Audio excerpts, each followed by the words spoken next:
Bienvenue, chers fidèles de l'émission Majuscule Propos. Très heureux de vous avoir avec nous pour ce numéro Majuscule Propos. Nous allons parler de l'intégration régionale, mais cette fois-ci, nous allons parler du climat des affaires dans la région de la Communauté des États d'Afrique centrale. Aujourd'hui, l'Afrique que nous voulons, l'Afrique avance dans tous les domaines et vous savez, l'Afrique a ses piliers qui sont les 5 blocs qui composent l'Union africaine. Aujourd'hui, nous allons parler de l'un de ces blocs-là et surtout de son développement socio-économique, mais on va voir, on va mettre un accent beaucoup plus sur le climat des affaires dans cette communauté, alors qu'aujourd'hui, nous sommes, la plupart des pays sont en train de travailler d'arrache-pied pour l'intégration et surtout de la réalisation de la zone de libre-échange économique. Vous savez, la ZLECAf qui a été adoptée ici, même à Kigali au Rwanda, il y a quelques années seulement.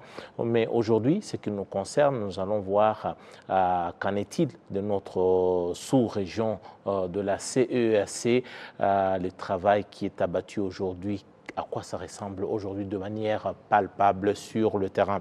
Voilà pourquoi dans nos studios de RBA, nous avons tout le plaisir d'accueillir l'honorable François Kanimba. François Kanimba, il est commissaire à la CEEAC, il est en charge. Il est donc en charge de affaires économiques, monétaires et financières, donc au marché commun de la CEEAC, mais pour le public rwandais, vous l'avez connu en tant qu'ancien gouverneur de la Banque nationale, mais également ministre de l'Industrie. Voilà, il a occupé plusieurs postes pendant longtemps ici au gouvernement rwandais. Merci beaucoup, monsieur le commissaire. Merci beaucoup, Edis Abiti. Voilà.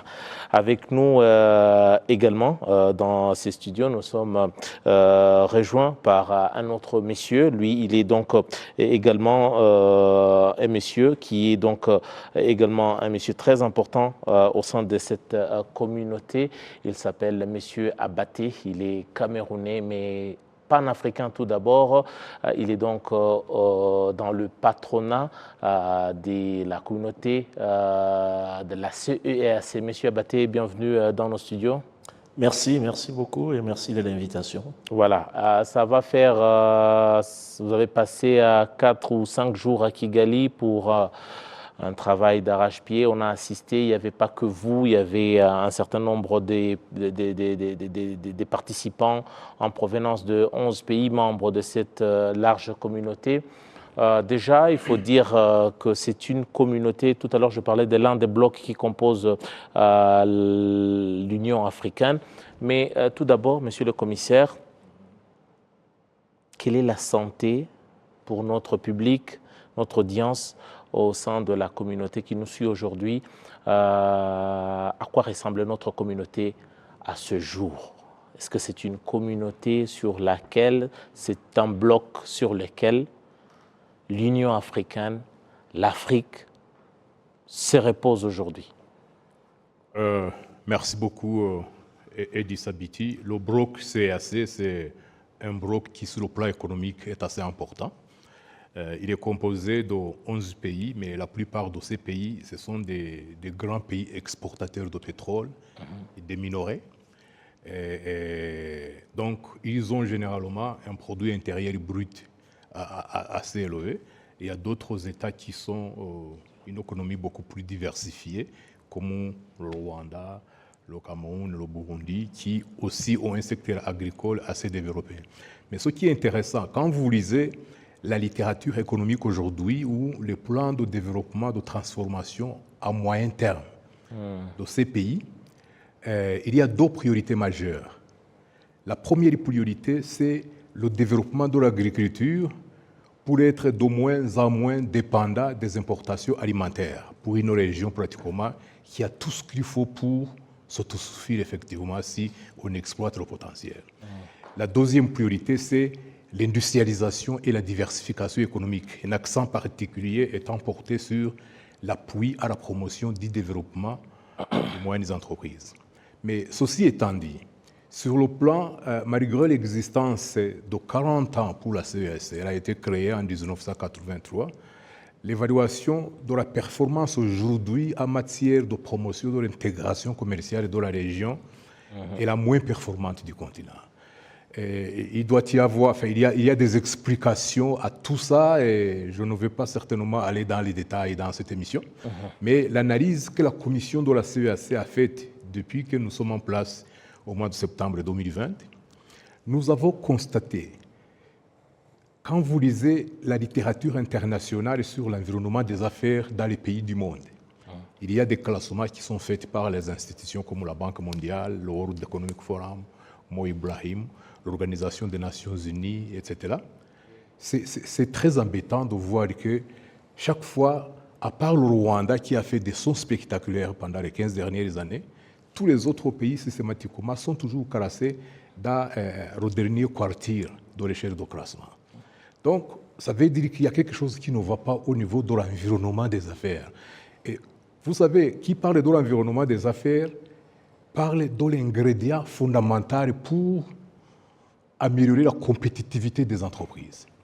Ça, c'est très critique. Et donc, c'est pour ça que la commission de la CEAC a initié ce programme pour comprendre la fondation de cet état de fait, mais surtout engager un dialogue avec les États membres pour développer un plan d'action pour le changement. Voilà, peut-être on va revenir sur le programme et surtout la raison qui y a fait à ce que vous puissiez effectuer les déplacements de Kigali pour réfléchir ensemble. Mais Monsieur Abaté, vous êtes dans les affaires. J'aimerais bien, et puis je dois préciser que vous êtes vice-président du Haut Conseil des affaires, donc au niveau de cette communauté. Vous, quelle est la lecture que vous faites de cette communauté qui, tout à l'heure, le commissaire a rappelé que c'est un adulte maintenant, cette communauté, 40 ans, c'est quand même assez important, mais que cette communauté peine encore à peser de son poids de manière pragmatique, de manière palpable sur le continent africain, malgré, et encore une fois de plus, tout le potentiel qu'on observe. Écoutez, vous savez, le secteur privé ne fait pas que le percevoir. Ce que le commissaire Kanimba vient de décrire et ce dont vous parlez, le secteur privé ne le perçoit pas seulement, il le vit. Il vit les difficultés de cet environnement au quotidien, dans ses activités, dans son envie de se déployer. Nous vivons ces activités, ces obstacles, ces entraves au commerce dans notre région et depuis plusieurs années. Donc, c'est avec beaucoup d'espoir, n'est-ce pas, que je suis venu à cet atelier de validation de ce programme d'amélioration du climat des affaires, parce que c'est quelque chose que nous appelons de nos voeux depuis plusieurs années. Et nous avions espéré effectivement qu'avec la mise en place des organisations régionales, notamment la communauté économique des États de l'Afrique centrale, que comme ailleurs dans d'autres espaces économiques, ça va favoriser effectivement la mise en place, n'est-ce pas, opérationnelle de ce marché commun, de cette zone de libre-échange. Malheureusement, ce n'est pas le cas. Donc, je dois dire que nous vivons cela difficilement. Mais en même temps, nous sommes des entrepreneurs, nous sommes des hommes qui relèvent les défis, donc nous ne vivons pas cela comme une fatalité. Nous vivons cela avec l'espoir et surtout la détermination de travailler dans le cadre du dialogue public-privé à l'amélioration de cet environnement. C'est très, très, très important. Mais, monsieur le commissaire, il y a déjà... Si de tels blocs, si de telles communautés existent, c'est qu'il y a eu une volonté politique pour l'existence de ces institutions, ou de ces blocs plutôt. Mais malgré toute la bonne volonté, c'est quelque chose dont l'Union même africaine a souffert pendant longtemps. Malgré toutes les bonnes volontés, on peine à décoller. Il y a des politiques mises en place, mais qui souvent ne restent que des souhaits parfois, ou des lettres mortes. Maintenant, aujourd'hui, au XXIe siècle, en 2023, avec le partenariat public-privé qu'on loue aujourd'hui dans tous les domaines, est-ce qu'on doit dire que la communauté des États d'Afrique centrale est aussi dans cette démarche et que vous êtes parti pour de bon maintenant, que les choses ne sont plus celles qu'elles étaient hier? Bon, merci de cette question qui est pour moi extrêmement importante. En fait, pour comprendre l'état des lieux aujourd'hui au niveau de la CAC, il faut aller dans l'histoire. Il fut même une période où pratiquement cette activité, cette communauté économique régionale était en état d'hibernation pendant plus qu'une dizaine d'années, ou presque, même si la structure était là, mais il n'y avait vraiment pas d'activité. Et l'autre chose que nous avons constatée, il y a des décisions qui sont prises par les chefs d'État pour l'intégration commerciale, mais quand il faut les mettre en exécution au niveau des États, on piétine. On piétine. Là, c'est un problème. C'est un problème parce que la volonté, on ne peut pas dire qu'il n'y a pas la volonté politique, parce que la volonté politique est manifestée à travers les décisions qui sont prises par le sommet des chefs d'État. C'est même cette question-là que les gens se posent éternellement. Oui. La volonté politique. Alors, comment lier la parole à l'acte? Comment lier les textes à la réalité? Ce que je peux vous dire, c'est que depuis la mise en place de la nouvelle commission de la CAC, nous sommes en train d'amorcer et de réfléchir sur une stratégie de changement. Une stratégie de changement. Il y a déjà des structures qui ont été mises en place comme un comité technique spécialisé pour les questions de développement du marché commun, un comité technique spécialisé au niveau technique et ministériel. Et ce comité qui englobe les ministres en charge du commerce et des finances et de l'industrie, normalement doit se réunir chaque année pour faire le point sur l'état de l'intégration et faire les rapports au sommet des chefs d'État sur quels sont les problèmes, pourquoi les choses n'avancent pas. Ça, c'est nouveau. Ça, c'est nouveau. On n'avait pas pendant plusieurs années ce cadre de suivi pour s'autocritiquer quand il y a des problèmes qui ne marchent pas. Le deuxième, la CEAC est la seule région sur le continent africain où il n'existait pas, juste très récemment, un conseil des affaires du secteur privé pour amorcer un dialogue entre le secteur privé et les États sur les questions d'intégration régionale. Parce qu'on a vu que ces conseils d'affaires exercent vraiment une pression sur les événements pour la mise en œuvre des réformes majeures qui sont très nécessaires. Et le troisième point, c'est ce que j'ai dit, l'environnement des affaires dans cette région est très mauvaise. Ça, je ne vous le cache pas, voir non seulement la littérature sur la région, mais nos experts ont visité chaque pays pour comprendre pourquoi cela et engager le dialogue avec le secteur privé pour nous assurer que ce qui est écrit, c'est vraiment réel. C'est la réalité. Il y a beaucoup d'obstacles et certainement qu'on va y revenir dans les détails pour vous dire, et selon notre analyse, quels sont les domaines importants où nous devrions pouvoir nous concentrer pour amorcer ce changement que nous désirons. Aujourd'hui, Monsieur Abaté, vous êtes du monde des affaires. Est-ce que pensez-vous avoir été, avez-vous ce sentiment d'avoir été lésé, n'avoir pas participé aujourd'hui aux politiques, par exemple, relatives aux affaires? Parce que souvent, sur notre continent, on semble tout reposer sur les épaules des États ou des décisionnaires, des décisionnaires politiques qui décident de tout, presque. Et c'est seulement, il y a quelques années seulement qu'on voit de plus en plus la participation du secteur privé. Aujourd'hui, alors, vous vous sentez concerné, vous vous sentez concerné par déjà la mise en place des politiques qui vous arrangent, vous, ou auxquelles vous vous sentez responsable dans leur mise en application. Est-ce que vous pensez avoir franchi un pas par rapport à ce qu'a été le passé? Oui, il faut dire qu'il y a une nette évolution. Il y a une nette évolution parce que la plupart des gouvernement ont bien intégré une vision libérale de l'économie qui fait du secteur privé le moteur de la croissance en termes de création de richesses. Donc cette volonté-là, elle existe et elle est proclamée. Et je pense d'ailleurs que aujourd'hui, on le voit dans la plupart des politiques, des restructurations à la fois des organisations, à la fois des mesures d'accompagnement que les États mettent en place. Donc, de ce point de vue, il faut bien avouer que le politique a évolué. Hein. Les États ne sont plus des États qui conçoivent l'État comme étant le principal créateur de richesses dans le pays. Le secteur privé doit être davantage associé aux politiques publiques qui le concernent.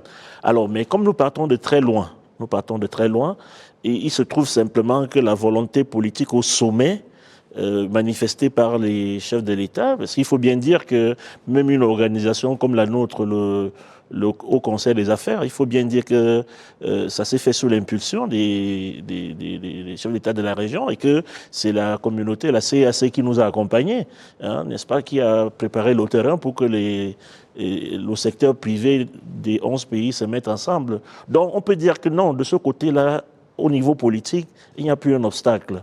Ce qu'il faut maintenant, c'est s'assurer maintenant sur le plan opérationnel, avec les administrations en place, que cette volonté politique est accompagnée sur le terrain afin que, n'est-ce pas, les mesures d'application des textes ou de cette volonté-là se concrétisent. C'est à ce niveau-là qu'il y a encore du travail et c'est dans ce sens que le Haut Conseil des affaires veut jouer son rôle de plaidoyer, mais aussi d'identifier les obstacles qui s'opposent dans différents secteurs ou filières pour permettre justement aux politiques de prendre les mesures correctives qui s'imposent. Les mesures qui s'imposent passent par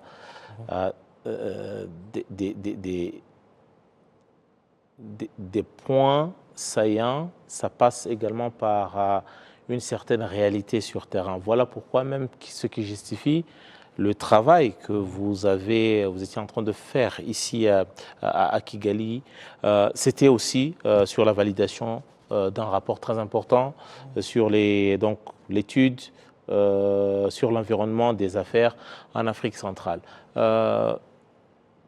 Monsieur le commissaire, l'environnement dont on parle aujourd'hui, tout à l'heure vous avez cité l'exemple du Rwanda avec le Doing Business Report, qui aujourd'hui le Rwanda est un des modèles qu'on cite, mais on s'est dit à quoi bon que le Rwanda puisse être un modèle en faisant partie d'une communauté ou des communautés.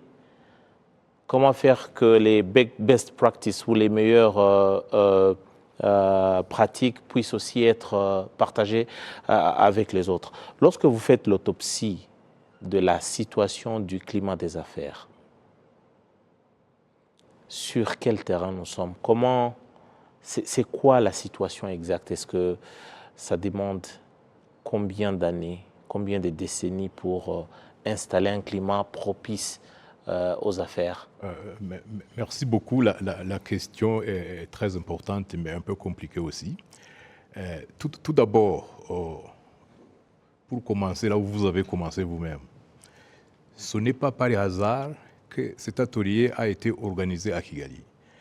Quand nous avons terminé l'évaluation sur le terrain pour voir la nature des problèmes, et sachant que dans certains domaines, le Rwanda a fait des pas de géant pour la réforme. Et on s'est dit, peut-être plutôt que d'aller dans un hôtel, dans une salle de conférence pour lire le rapport, approuver ce qui est écrit, il faut aller sur le terrain à Kigali pour faciliter la participation des institutions rwandaises qui ont été à l'avant-garde du processus de réforme économique au Rwanda, afin qu'ils viennent parler de leur expérience aux autres collègues de la région et éventuellement voir dans quel cadre nous pouvons mettre en place une plateforme de coopération régionale. Et ça, je crois personnellement que c'est l'un des moyens d'aller beaucoup plus vite. Dans certains domaines, on n'a vraiment pas besoin de réinventer la roue. Il faut bien apprendre d'une expérience qui a marché ailleurs. Mais il y a un point très important que mon collègue Abaté à toucher, c'est la volonté politique, le leadership. Le leadership pour un changement. Il y a dans certains pays, effectivement, des décisions, des lois, des dialogues publics-privés qui se font, qui prennent des décisions, mais le temps de mise en œuvre de ces choses-là, on ne voit pas sur le terrain. Et rien ne se passe. Alors, pour aller maintenant en détail, par rapport à la deuxième partie de votre question, les domaines dans lesquels nous avons senti qu'il faut faire quelque chose. Le premier domaine, c'est tout ce qui tourne autour de l'efficacité de la fourniture des services publics au peuple et plus particulièrement aux entreprises. Parce que je ne vous cache pas que dans la plupart de nos États, il y en a qui travaillent encore dans des procédures archaïques avec des dispositions légales et réglementaires qui datent de 50 ans. Et au moment où, dans d'autres pays, la révolution numérique est en train de transformer dramatiquement l'environnement. Donc là, c'est un des domaines de concentration et même le plan d'action que nous avons discuté cette semaine est centré sur ça.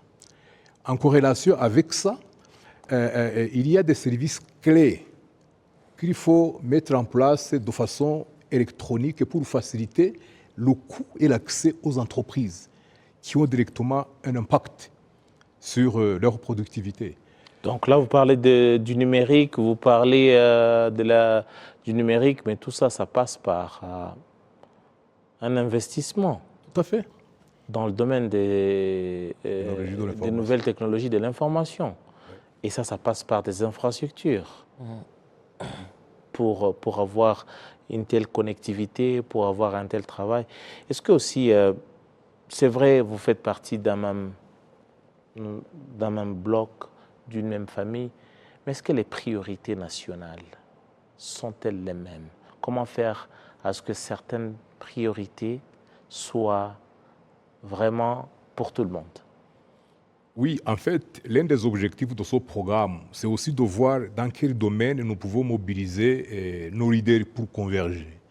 Si on sait très bien qu'on ne peut pas développer l'économie numérique sans investir dans les infrastructures. Dans les infrastructures, au moment où votre voisin est en train de faire des pans de géants parce qu'il n'a plus le pan. Donc là, je crois qu'il y a une station profonde qui doit être discutée avec les pays qui traînent les pieds pour changer. C'est ça. Et la CEAC a un rôle très important à jouer parce que, généralement, la CEAC développe des programmes régionaux, des infrastructures dans des domaines bien précis et organise des réunions statutaires au niveau du Conseil des ministres et des chefs d'État pour prendre des décisions. Oui. Et ça, par exemple, le secteur clé du développement de l'économie numérique, il y a un programme régional qui a été mis en place, et même des cadres de coopération régionaux pour interconnecter les réseaux. Il y a beaucoup de choses qui sont en train de se faire, même si dans certains pays, on a encore des retards. Mais j'ose espérer que dans un délai raisonnable, on pourra faire du catch-up. Faire du catch-up pour rattraper le temps perdu, c'est aussi le propre des hommes d'affaires.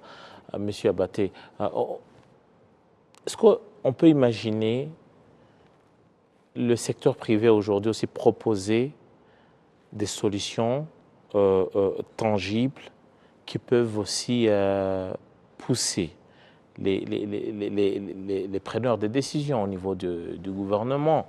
Vous avez parlé aussi, tout à l'heure le commissaire parlait de certaines lois, par exemple, qui datent d'il y a très très longtemps, qui ne font pas forcément face à la réalité. Comment le secteur privé, quel rôle aujourd'hui vous jouez pour pousser maintenant le gouvernement ou les gouvernements à passer ou à basculer du côté de la modernité, par exemple? Écoutez, c'est tout l'objet du dialogue public-privé. C'est tout l'objet du dialogue public-privé qui, justement, permet de créer un cadre de dialogue entre le secteur privé créateur de richesses et les pouvoirs publics qui sont, justement, ceux qui mettent en place, n'est-ce pas, les politiques qui favorisent le développement des affaires. Et donc, il s'agit pour le secteur privé de faire un plaidoyer sur ces problématiques ou sur ces problèmes afin que les politiques idoines soient prises et que les bonnes décisions soient prises. Et nous voulons un dialogue public-privé de qualité. Parce que, comme disait le commissaire tout à l'heure, on constate que dans un certain nombre de pays, les cadres de dialogue public-privé existent formellement. Mais il y a même des rencontres et il y a des résolutions qui sortent de ces cadres-là. C'est-à-dire qu'il y a des cas où le secteur privé et le secteur public s'entendent sur les mesures de réforme ou de restructuration à faire, mais on se rend compte que ça ne va pas plus loin après la tenue de telles sessions. Donc, nous avons insisté d'ailleurs ici, moi j'ai beaucoup insisté dans les travaux, qu'il faut qu'on aille un peu vers des cadres de dialogue public-privé qui soient un peu plus contraignants, qui engagent les pouvoirs publics. Donc nous espérons que voilà une des choses que le secteur privé va pousser à faire pour que les gouvernements... Mais je voudrais revenir sur un point qui a été dit. Vous savez, c'est vrai que notre région, de manière globale, est caractérisée par des problèmes. Ces dernières années, on a passé le temps à dire qu'il y a des problèmes, il y a des obstacles, et c'est vrai. Mais je dois me féliciter de l'expérience rwandaise qui montre les résultats des changements et des réformes. Je pense que ça va encourager les autres pays. J'ai appris en venant ici qu'il y a un certain nombre d'élites de notre région qui envoient d'ailleurs, par exemple, leurs enfants se former ici. Ces enfants sont les futurs dirigeants de leur pays. Sont dans plusieurs universités. Voilà. Donc, le cas rwandais, quand même, me semble être quelque chose qui va faire tache d'huile dans la région. Parce que là, on voit vraiment directement les résultats. Je voudrais également dire que les pays émergents, ce qu'on constate aujourd'hui, c'est qu'il faut parfois 2-3 décennies pour changer complètement un pays. Donc ce n'est plus une affaire de siècles pour faire des révolutions. Aujourd'hui, en 20-30 ans, et on le voit encore ici. Donc je crois que même si on a connu une période difficile, moi je vois l'avenir avec un peu plus d'optimisme, parce que je dis, au-delà de la discussion sur le rapport, hein, l'étude, nous avons visité un certain nombre de services, d'institutions qui, chacun de nous a trouvé quelque chose qui est utile. Et surtout qui montre que c'est possible dans notre région. Parce que vous savez, quand vous êtes 11 élèves et que tous les 11 élèves sont médiocres, personne ne sait ce qu'il faut faire. Mais lorsqu'on voit quand même qu'il y a des élèves qui se démarquent, ça montre aux autres élèves que it's possible. Et je crois que c'est peut-être le message que nous, on veut porter, de montrer que si on fait des réformes, voilà ce qu'on peut faire, voilà les transformations qu'on peut apporter dans le pays. Et nous espérons que nous serons entendus et je ne doute pas que nous ferons tout ce qu'il faut, en tout cas nous, à notre niveau du Haut Conseil, pour porter ce message-là. Commissaire Kanimba, excusez-moi de la comparaison, mais pour moi, elle reste importante. Vous savez, les changements souvent des pays, les grandes révolutions que connaissent les pays, sont aussi le résultat de leur histoire politique, leur histoire sociale. Les pays membres de cette communauté n'ont pas forcément la même histoire, aussi bien récente que lointaine. Comment faire de ne pas tomber, par exemple, dans ce qu'on a toujours dit? On importe, par exemple, certains concepts d'ailleurs. Là, je cite l'exemple de la démocratie, par exemple. On dit, non, la démocratie, on l'importe de l'Occident. De l'Occident, on l'apporte, mais ce n'est pas forcément la réalité. La formule qui marche là-bas, ce n'est pas forcément, vu que le contexte et tout ça. Maintenant, pour notre cas aujourd'hui, par exemple, il y a ce que le Rwanda a connu, il y a ce que le Rwanda fait. Comment faire pour que aussi ce qui marche mieux ou bien ici au Rwanda ne doit pas, que ça ne soit pas être, les autres ne se sentent pas obligés d'adopter le modèle rwandais tel qu'il a été conçu et mis en place au Rwanda. Comment on fait pour ce SWIFT ou ce soft apprentissage sous d'autres cieux? La réponse à la question a fait déjà l'objet des recommandations de cet atelier de Kigali. une des recommandations importantes, il y a deux recommandations importantes. L'une, parce que les gens sont convaincus que les résultats auxquels le Rwanda est arrivé ont quelque chose à faire avec l'engagement et l'implication du leadership. Ça, nos collègues qui sont venus d'autres pays ont souhaité qu'il y ait un forum peut-être d'ordre politique où ce transfert et cette conviction que l'implication du leadership du pays pour l'amorce d'un processus de transformation est nécessaire. Le deuxième point, c'est que les collègues qui sont venus des autres pays ont demandé à ce qu'on mette en place une plateforme d'échange d'expériences où les pays qui ont déjà exprimé le souhait pour pouvoir y bénéficier ou apprendre davantage de l'expérience du Rwanda dans tel ou tel domaine puissent déjà amorcer cette coopération. Et vous savez, l'organisation de cet atelier, nous avons beaucoup impliqué l'agence de coopération Rwanda Cooperation Initiative, qui, vous le savez, a un mandat gouvernemental pour coordonner la gestion de la coopération au niveau des échanges d'expériences entre le Rwanda et les pays de la région. Et donc, Rwanda Cooperation Initiative a fait une présentation à l'atelier qui a été très bien appréciée, et à partir de laquelle des recommandations ont été effectivement formulées pour voir comment on pourrait bénéficier de façon beaucoup plus rapide et efficace des expériences du Rwanda où cela est bien faisable. Si je peux compléter ce que dit le commissaire, je voudrais dire que au-delà des spécificités de chaque pays, qu'elles soient des spécificités historiques ou autres, nous avons quand même des choses sur terrain. Oui, mais nous avons quand même des choses en commun. C'est pour ça que nous partageons bien une communauté commune. Il y a d'abord le fait que nous sommes de l'Afrique centrale et que je veux dire que cette réalité aussi, c'est une réalité qui nous est commune. Donc, il ne faut pas simplement s'attarder sur les différences, sur les particularismes. Il faut aussi voir déjà ce qu'on a en commun.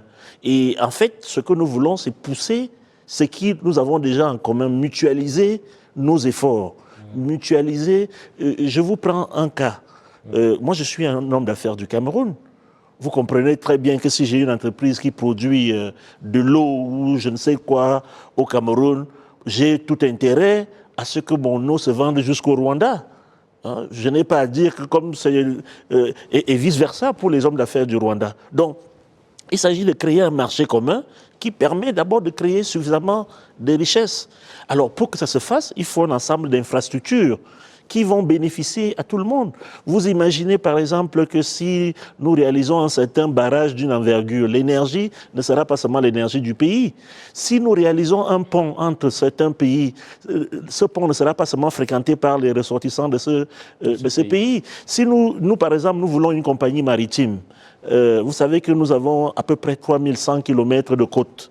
Il n'y a pas une compagnie maritime, il n'y a pas une compagnie aérienne. Donc, parfois, pour quitter d'un pays d'Afrique centrale pour un autre pays d'Afrique centrale, on est parfois obligé de sortir de la région. Donc, je veux dire qu'on a déjà suffisamment de défis communs à relever. Il ne me paraît pas nécessaire de s'attarder sur les différences, parce que les différences, il y en aura toujours. Et je voudrais terminer sur le fait aussi que nous sommes africains. Nous sommes aussi africains. C'est pour ça que nous parlons aussi de zone de libre-échange continentale africaine. Parce que lorsque vous avez pris la démocratie, ce n'est pas tant la démocratie qui est un problème. C'est que ce qu'on a souvent dénoncé, c'est que ce sont des concepts... C'est juste un exemple que j'ai donné. Non, oui, j'y viens. Je veux juste faire comprendre que il est moins difficile pour un Africain. Moi, je suis un Camerounais. Je suis beaucoup plus à l'aise de copier un modèle congolais parce que quelque part, ça me ressemble, un modèle gabonais, un modèle rwandais, que de copier un modèle suédois. Parce que ce qui s'est souvent passé en Afrique, c'est que les modèles sont venus de très loin de nos environnements historiques. Je tiens à rappeler ça parce que, au-delà des circonstances historiques de la colonisation, il faut bien reconnaître que, au-delà de quelques décennies, nous étions des Africains qui se fréquentaient, nous étions des royaumes qui se fréquentaient. Donc, nous avons beaucoup en commun. Moi, je viens ici au Rwanda, je suis Camerounais, je ne suis pas tellement dépaysé, comme si j'étais en Australie ou autre, parce que nous avons cet héritage africain commun. Je voulais insister sur cette dimension-là. Voilà. Des opportunités, du potentiel, on en a parlé. De la volonté politique, on en a parlé, monsieur le commissaire. Mais nous savons tout de même bien que le carburant de toute économie, de tout développement économique, ça reste l'investissement. Et qui dit investissement dit argent. Alors, on a beau avoir des rapports, des experts qui proposent des solutions, mais tout ça, ça ne peut pas marcher, ça ne peut pas fonctionner si on n'a pas d'investissements conséquents. Alors, comment envisager des investissements conséquents? Parce que je ne parle pas seulement de la région, mais même dans nos pays, on a plus tendance d'avoir, par exemple, des banques commerciales que des banques d'investissement. Même chez le secteur privé dans plusieurs pays, les gens parlent, non, on a besoin quand même d'avoir beaucoup plus de banques d'investissement que de banques commerciales, parce qu'avec eux qui veulent les intérêts à court terme, et les banques d'investissement, on n'en trouve presque pas, ou s'il y en a, c'est vraiment à une quantité assez réduite. Comment faire maintenant pour encourager, par exemple, ce secteur? Parce qu'il n'y a pas de banque d'investissement, par exemple, dans cette communauté qui puisse, par exemple, jouer les premiers plans pour le financement des projets communs. Tout à l'heure, elle parlait d'un barrage, et tout ça, ce sont des investissements auxquels oui, non, c'est vrai. L'accès au financement pour financer les investissements à différents niveaux, que ce soit au niveau des petites et moyennes entreprises, des grandes entreprises, et même des investissements publics. Les ressources, on ne peut pas dire que ça n'existe pas. Mais je crois qu'il y a des possibilités dans la région qui n'ont pas encore été exploitées au maximum. Ouais, nous sommes en train de parler d'une communauté de 11 pays où pratiquement 7 pays sur les 11 sont des pays pétroliers.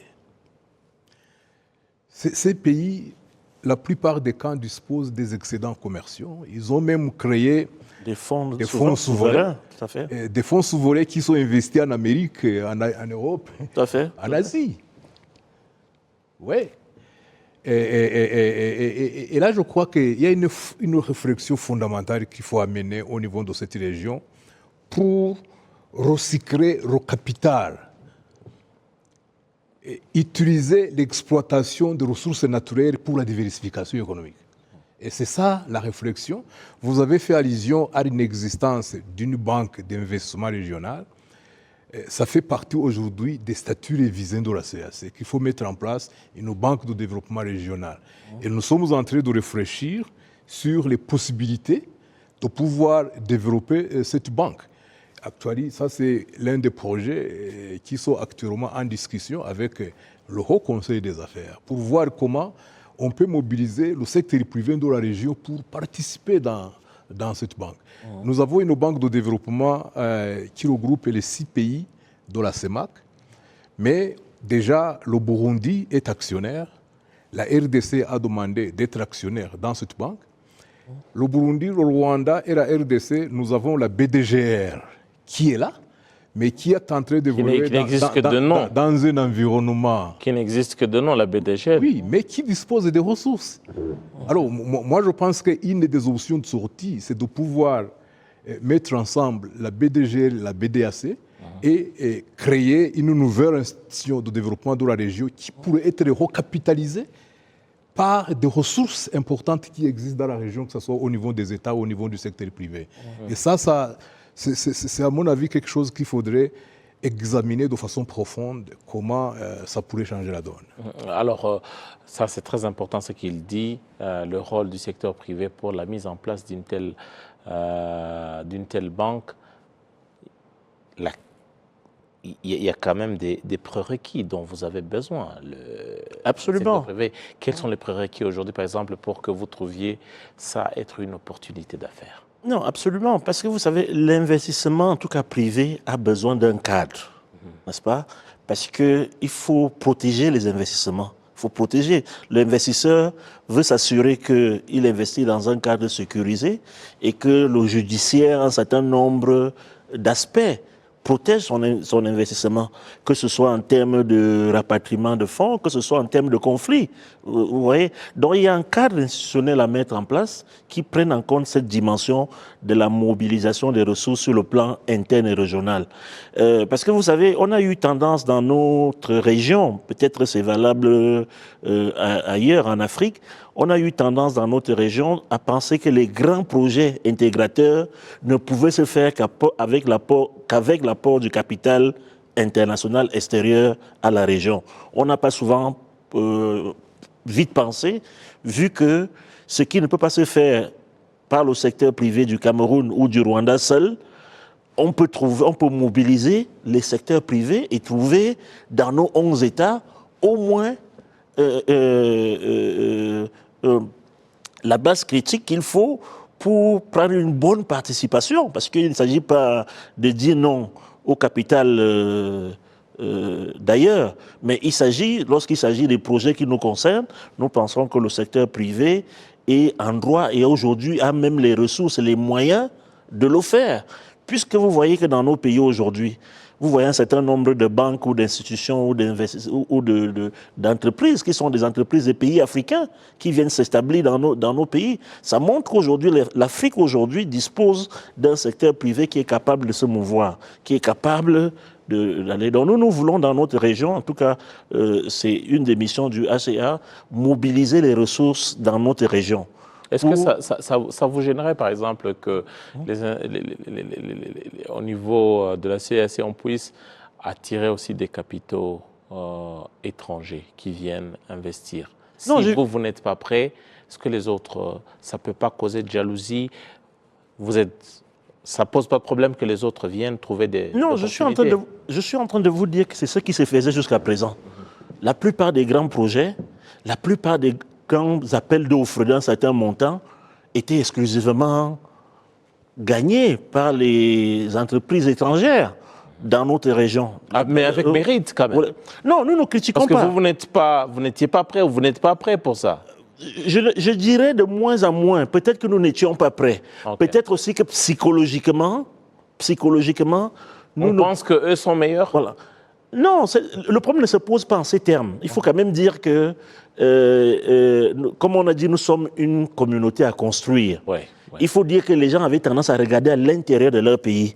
Si le secteur privé camerounais ne regarde qu'en termes de secteur privé camerounais, on est limité. Voilà. Mais si le secteur privé camerounais est capable de se mettre avec le secteur privé du Gabon, du Congo, de l'Angola, qui, comme le commissaire l'a dit tout à l'heure, sont des grands pays exportateurs. Et vous trouvez à l'intérieur un niveau de secteur privé qui peut-être dans un seul pays, c'est pas. Mais quand vous mettez ces personnes ensemble, ils sont capables de mobiliser les ressources avec l'accompagnement d'institutions financières déjà locales et autres. Donc nous, ce que nous voulons, c'est une syndication, commencer par la syndication de la mobilisation des ressources pour investir, et ça c'est possible.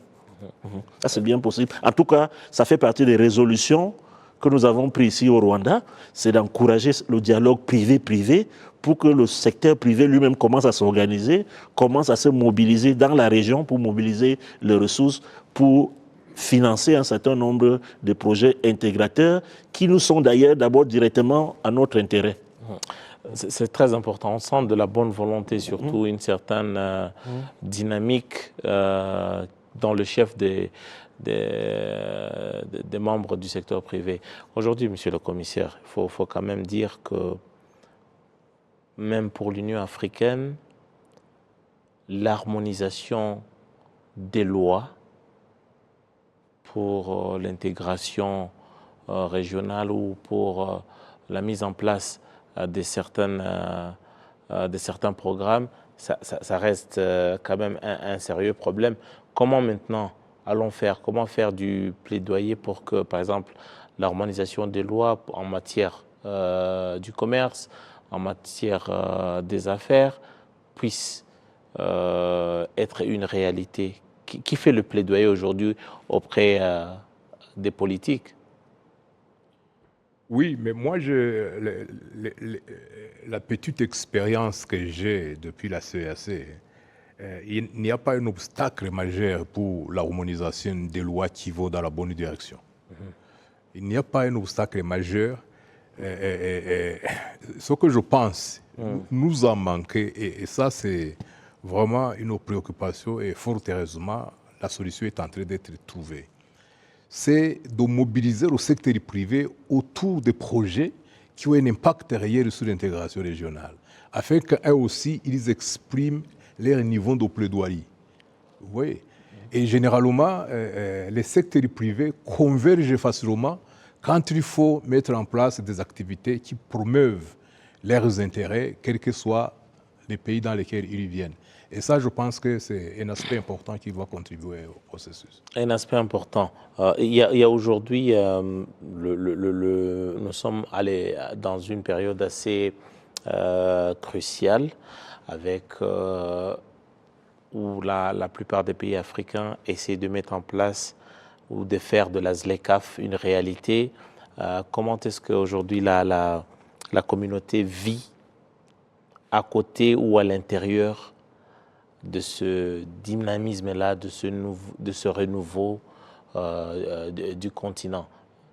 Bon, je peux vous dire qu'à l'heure où nous sommes, dans le processus de mise en œuvre de la ZLECAf, je dirais que nous sommes vraiment encore au niveau de la finalisation des négociations pour avoir un cadre légal complet. Et les États membres de la CEAC, fort curieusement, vous serez surpris, ils sont très à jour par rapport aux engagements pris jusqu'à présent pour répondre aux priorités, aux priorisations de la ZLECAf pour traduire l'accord en action. Là où je pense nous avons un défi, c'est quand on va passer concrètement au commerce. Comme je l'ai mentionné tout à l'heure, les pays les plus compétitifs qui ont déjà développé des capacités productives vont certainement tirer meilleur profit de la ZLECAf beaucoup plus que les autres. Mais ça ne veut pas dire que ces autres sont condamnés à devenir seulement un marché pour les autres. Raison pour laquelle ce que nous sommes en train de faire ici à Kigali, pour développer un programme régional concerté pour améliorer la compétitivité des entreprises, des petites et moyennes entreprises de la région, c'est justement pour amorcer ce changement, afin que dans 3 ou 4 ans, les pays de la région aussi commencent à participer de manière effective et au processus de libéralisation continentale. Monsieur Baté, vous, cette intégration-là, plutôt cette mise en œuvre en pratique, ou faire de la ZLECAf une réalité, comment est-ce que c'est perçu du côté du monde des affaires au niveau de la CEAC, mais également d'une manière globale, comment est-ce que vous vivez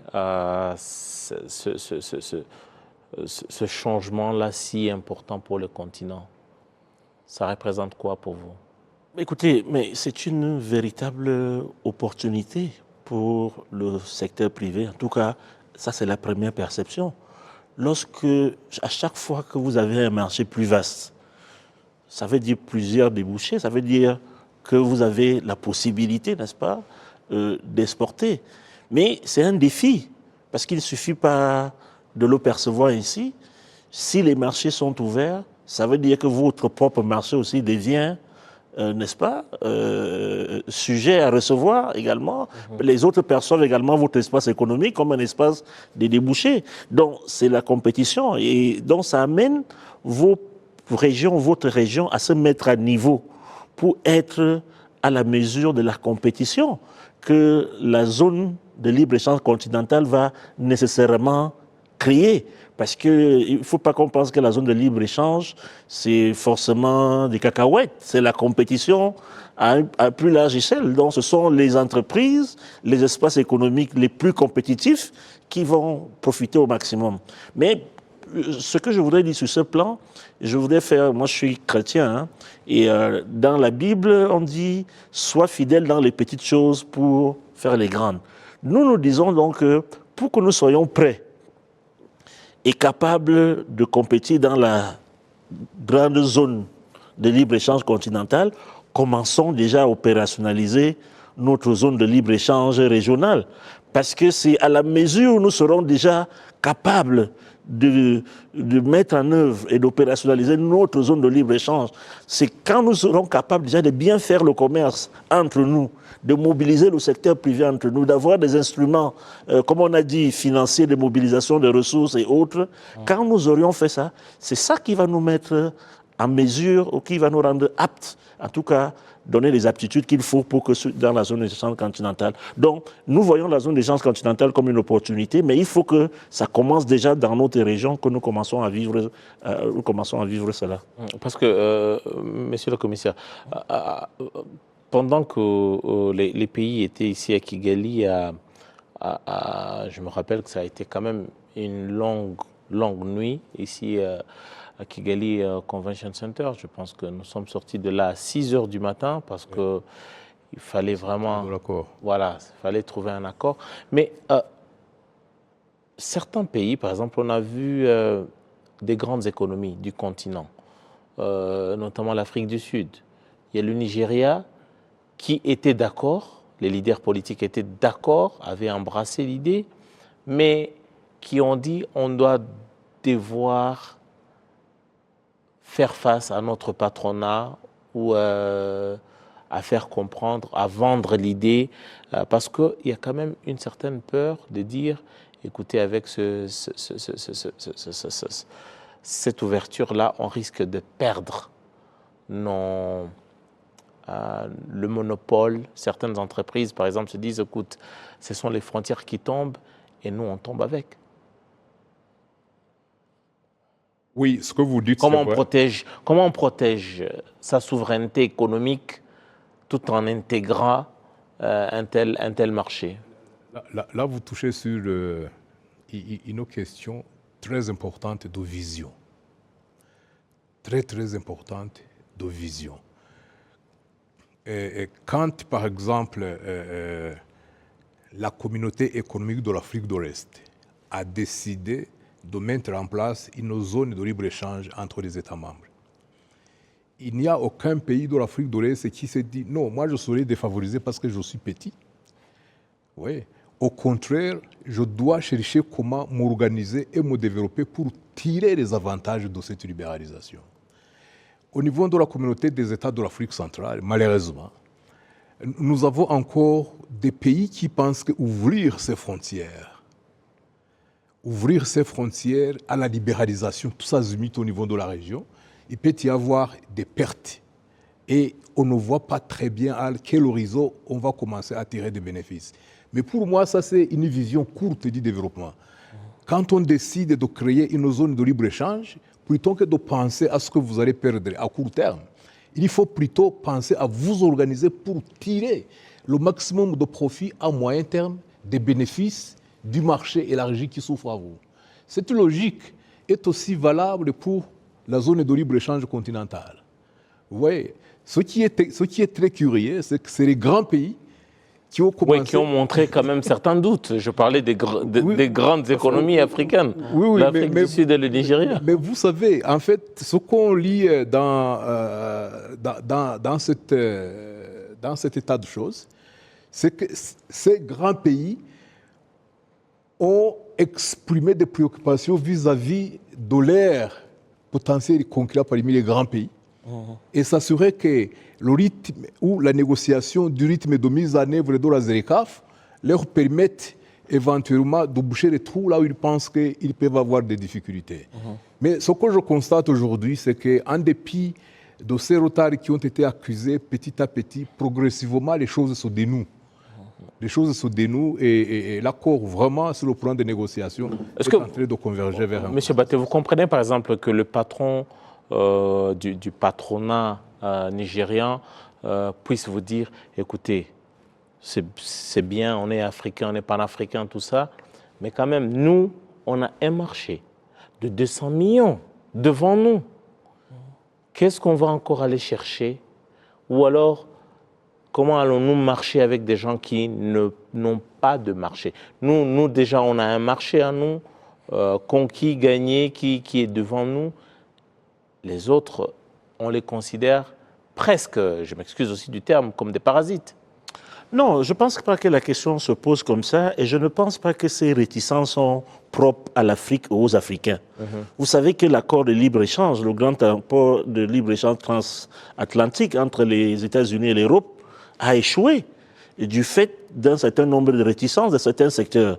Il se trouve simplement que l'accord de libre-échange étant global, il ouvre certains secteurs qui, comme le disait le commissaire, certains ne sont pas prêts et font pression donc à leur gouvernement pour dire « Attention, nous ne sommes pas encore prêts pour ce qui nous concerne. » Donc, certains veulent protéger. Vous voyez, les États-Unis veulent protéger leurs producteurs de blé qu'ils subventionnent parce qu'ils savent très bien que s'ils libéralisent, ils ont refusé l'accès à leur marché public. Donc, dans chaque accord de libre-échange, il y a des challenges pour chaque pays. Et en fonction donc, du rapport de force ou de l'influence des groupes de lobby qui défendent tel ou tel secteur ou qui veulent protéger leur marché, il y a parfois effectivement des pressions. Mais comme le disait le commissaire, ça peut s'élever. Donc moi je ne suis pas surpris par ces réticences. C'est normal. Si je suis producteur de blé et que j'ai un marché de 200 millions dont j'ai le quasi-monopole, vous comprenez très bien que quelles que soient les bonnes, tout ce qu'on peut me dire sur la libéralisation. Donc on ne peut pas te dire, écoutez, tu as un marché de 200 millions, mais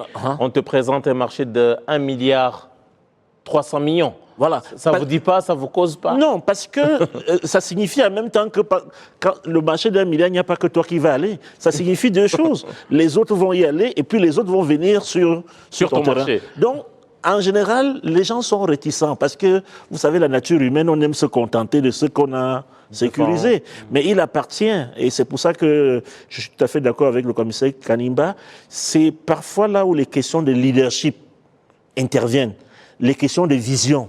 Éclairer non, dans le sens que c'est le leader qui doit regarder l'intérêt à long terme du pays. Le leader doit pouvoir se dire... Pas des intérêts individuels. Voilà, doit pouvoir se dire, oui, attention, vous avez vu l'Union européenne, vous avez vu tout ce que les pêcheurs ont fait pour bloquer un certain nombre d'accords. Parce qu'ils estimaient qu'ils avaient toujours leur côte, ils avaient leur marché, ils avaient leurs poissons. Maintenant, les pêcheurs français voient que désormais les pêcheurs portugais vont arriver, ils ont des coûts moindres, ça va tirer X et Y. Mais après, les politiques s'asseyent toujours et trouvent quel est l'intérêt à long terme pour la région, puisqu'au final, les bénéfices de la zone de libre-échange continentale sont supérieurs aux bénéfices qu'un secteur veut protéger. Donc pour moi, je veux dire que ces discussions-là me paraissent normales et ne devraient pas bloquer le processus. C'est des choses qui sont normales. Et puis, souvent, les États trouvent des compromis. Ils demandent, par exemple, comme le commissaire l'a dit, donnez-nous une période de démantèlement, par exemple, des barrières pour qu'on s'organise et qu'on prépare aussi notre industrie ou notre secteur privé, ou en tout cas la filière en question à résister ou à rester compétitif. En tout cas, comme le slogan le dit, The Africa we want, l'Afrique que nous voulons, c'est cette Afrique dont l'intégration est effective, que ce soit une intégration sous-régionale ou une intégration régionale, pourvu que cela puisse marcher dans le sens du développement socio-économique de nos pays et surtout de notre cher continent africain. Merci à tous les deux, messieurs, d'avoir répondu à notre invitation. Je rappelle que vous êtes Daniel Claude Abaté, vice-président du Haut Conseil des affaires au niveau de l'Afrique centrale. Merci beaucoup pour votre présence. Merci également au commissaire François Kanimba. Vous êtes en charge donc des affaires économiques, monétaires et financières. Merci beaucoup d'être passé dans nos studios. Merci beaucoup à Pacifique Rukundo pour avoir réalisé l'émission et toutes les équipes au niveau de la régie. En mon nom propre, Edith Sabiti, je vous remercie. J'aurai tout le plaisir de vous retrouver très prochainement. Au revoir.